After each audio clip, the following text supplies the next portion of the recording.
बहुत बहुत स्वागत है आप सबका। आज तक धर्म संसद का जो ये मंच है, वहां पर अब चर्चा हम शक्ति पूजन पर करने वाले हैं। शक्ति पूजन क्यों?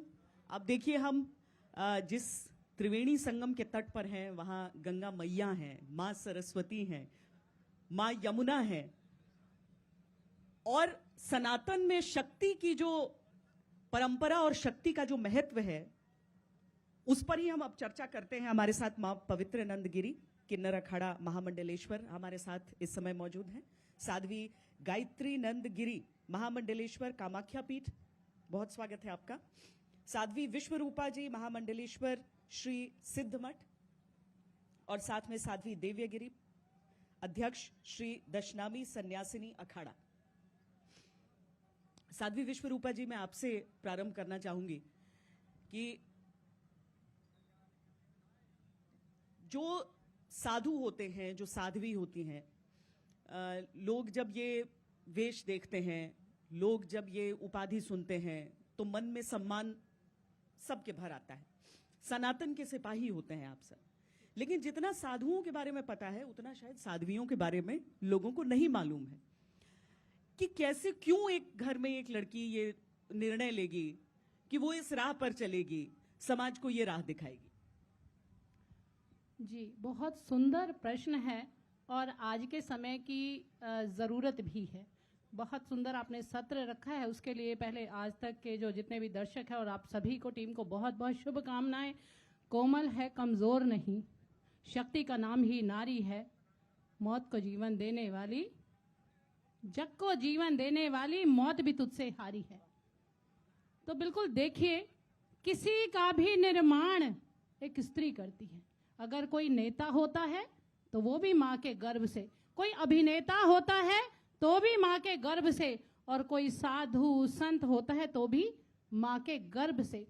देखिए, ये आज ये प्रश्न पूछ रहे हैं, परंतु हमारा इतिहास गवाह है। कुछ समय बीच में आया जब लोग भ्रमित हो गए। कुछ समय आया जब स्त्रियों को दबाया जाने लगा, शक्तियों को छुपाया जाने लगा, शक्तियों को घूंघट में रखा जाने लगा। एक वो मुगल काल का समय आया जब हमारी स्त्रियों के साथ भाइयों के सामने, पिताओं के सामने, पुत्रों के सामने कुछ ऐसे कृत्य होने लगे तो हमें घूंघट प्रथा अपनानी पड़ी। अन्यथा वैदिक काल से ही, पुरातन काल से ही बहुत ऐसी वीरांगनाएं रही हैं, बहुत ऐसी दार्शनिक जो महिलाएं रही हैं। गार्गी की बात कर लीजिए, मैत्री की बात कर लीजिए, जिन्होंने, जो वेदों की रचयिता हैं, जिनका कहते हैं कि सहयोग है, हमारे धर्म में सर्वोपरि रहा है। यहां मैं एक बात और कहना चाहूंगी, शिव सर्वोपरि है, परंतु ई के बिना वो भी शव हैं, शक्ति के बिना वो भी शव हैं। तो शक्ति क्या है? सृष्टि की, जो हमारी सृष्टि की संरचना है, उसकी ऊर्जा का स्रोत है, उसकी आधारशिला है।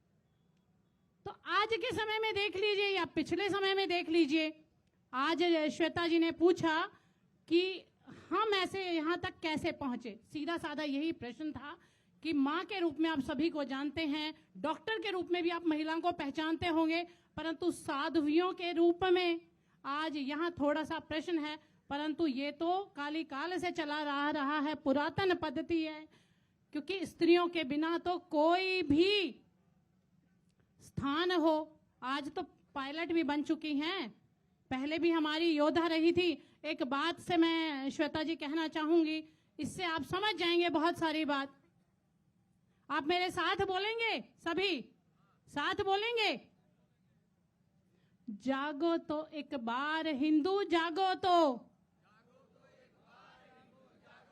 जागो तो एक बार हिंदू, जागो तो। जागी थी झांसी की रानी, जागी थी झांसी की रानी, नारी थी पर हाथ न मानी, नारी थी पर हार न मानी, चमक उठी तलवार हिंदू, जागो तो सदैव से सनातन में, हमारे धर्म में स्त्रियों का जो सम्मान है, जो कद है, वो सदैव से उच्च रहा है।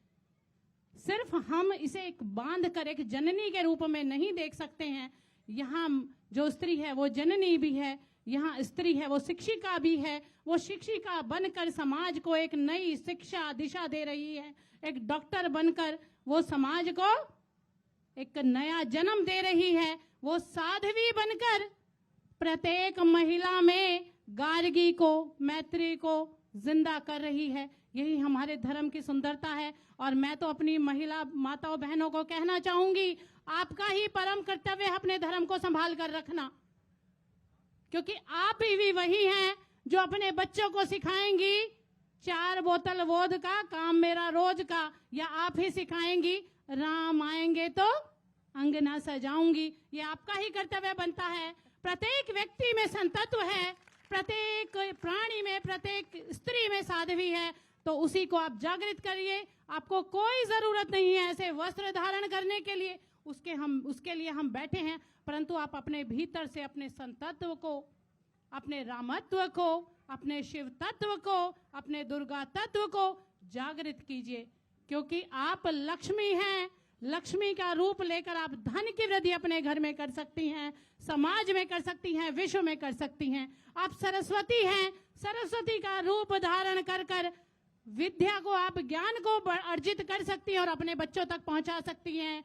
आप दुर्गा भी हैं, आप बॉर्डर पर खड़ी होकर दुश्मनों का सामना कर सकती हैं।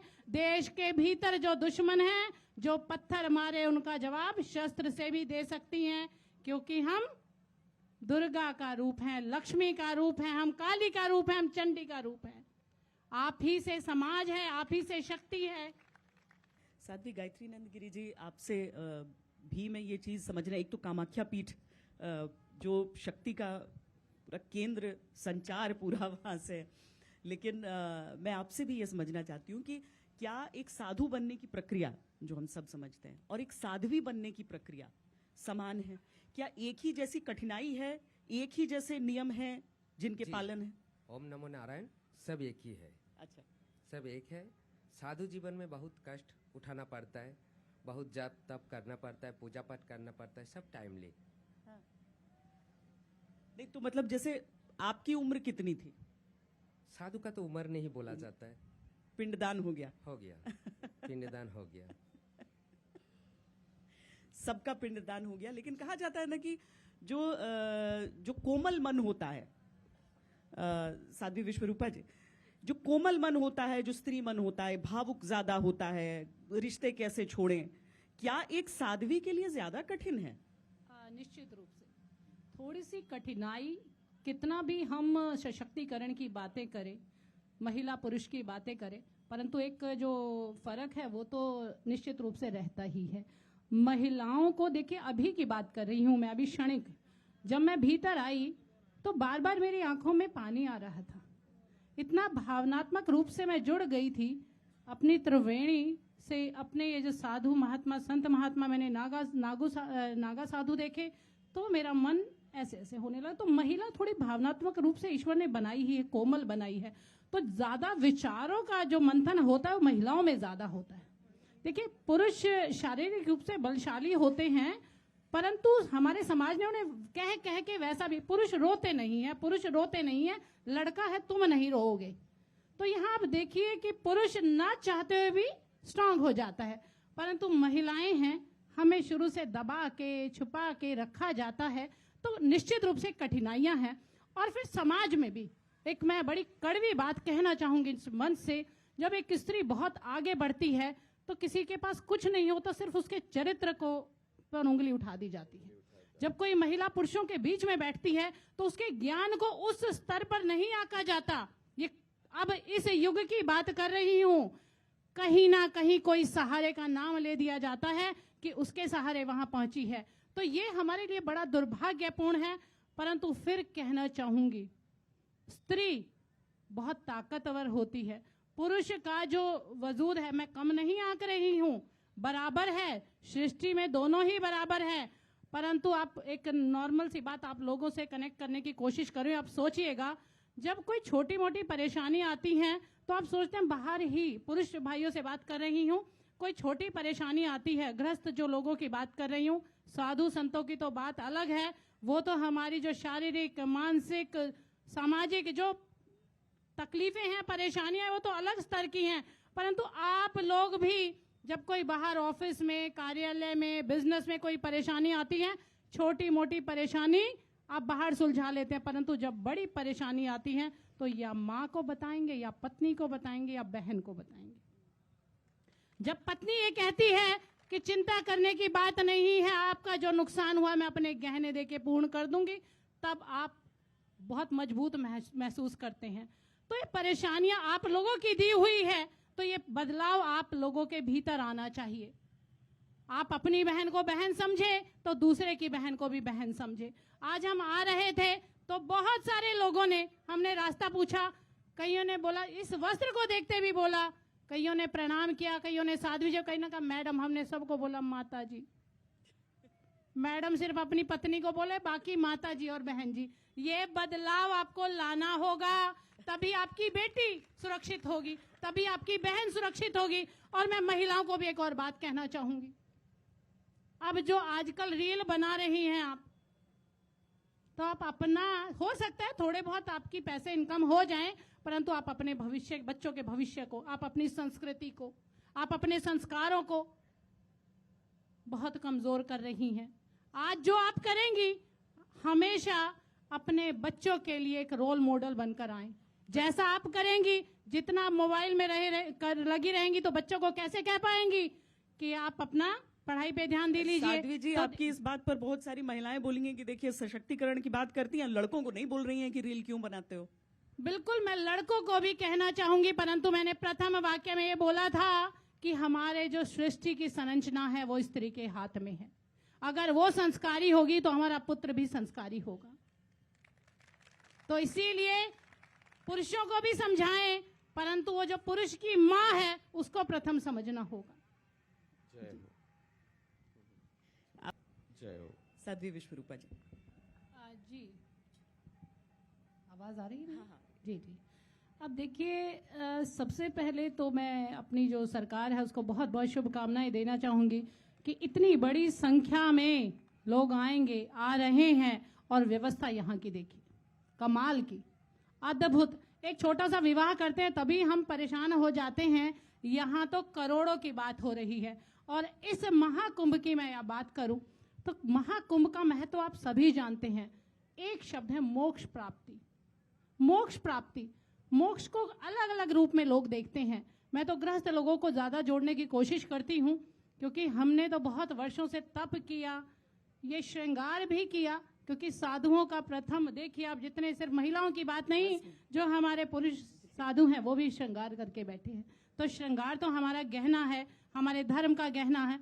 तो ये आप सभी से कहना चाहूंगी, आत्म बल बढ़ाने का स्थान, आत्म ज्ञान बढ़ाने का जो पर्व है, इस महापर्व में लाखों करोड़ों लोग इस इतनी ठिठुरती ठंड में, जो अपने घर में गीजर गर्म पानी से नहाते हैं, यहाँ बर्फीले जल में स्नान करेंगे और उस पुण्य की प्राप्ति करेंगे। आप ये एक आस्था देखिए।